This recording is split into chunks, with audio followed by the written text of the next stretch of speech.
Hi internet, so this is my January TBR thing. I haven't, last month was my first TBR and I kind of like making them, so I'm going to continue making them. So for January I have a pile of books, and because I'm on like a reading thing at the moment, I think I will get through them. I'm not sure if I'll get through all these ones specifically though. The first one, which I have picked back up today, and I know I'm just going to keep reading because I've hit that point that I'm amazed I'm recording this video and not reading right now kind of point. But it is Stormglass by Maria V. Schneider. I have spoken about Maria V. Schneider so many times on this channel. She's my favourite author. I love everything that she does, if not Patricia Cornwell, but they're both my favourite authors. I have multiple favourite authors. I can't help it. But I just know that if I pick anything up by Maria V. Schneider, I'm gonna love it. It's gonna hit all the feels and everything, and I can reread her work so many times. So yes, this and the rest of the series, like Spyglass and Seaglass. Because let's face it, finished reading this one. I'm going to read the other two. This is the thickest of them, which is nearly 400 pages. No, nearly 500 pages. It's like 488. But yeah, so I'm going to read this baby. Next one is one that I actually did pick up on the 31st of December and read a bit of, and I do kind of want to keep reading it, but I can see it's going to take me a while.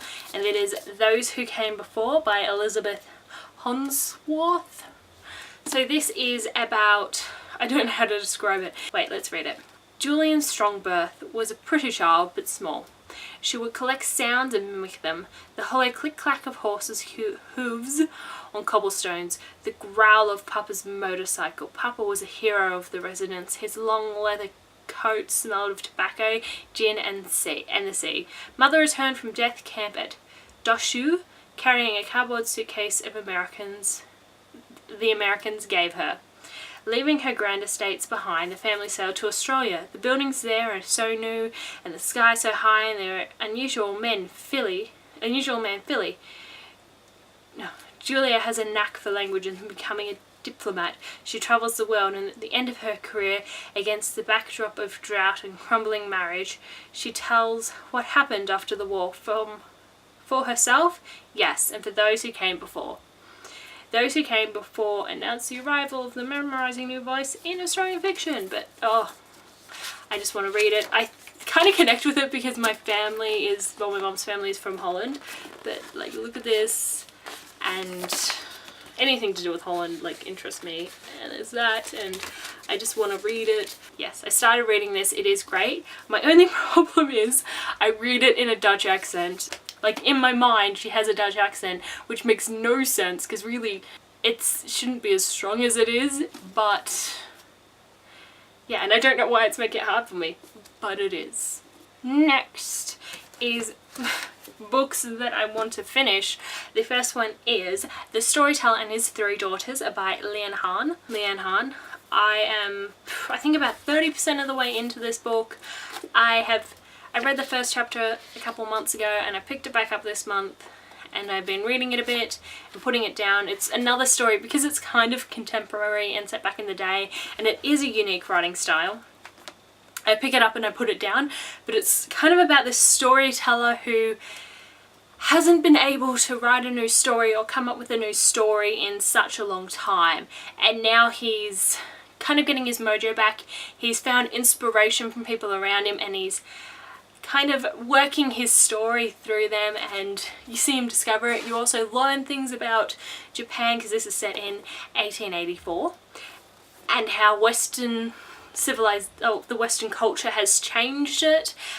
In this time, like his daughters, it's a story about his daughters as well, like two of his daughters come back home from their marriages, which is really taboo, and it's just so good so far. But yeah, it's one of those books that I love, but I will be reading in bits. I might get hooked soon after we finish Spyglass. I shouldn't have picked up Stormglass. That was bad on my account because it puts everything off to the side, but I will be continuing this book. I love it so far, and I love the history and the culture from Japan. So reading this, I'm like, oh, thank you. Next is, I think you can guess, Claudia Gray, 1,000 Pieces of You. I really need to finish this book. It's kind of ridiculous. I'm not even 100 pages yet. I'm on 97 pages. I just want to finish this book.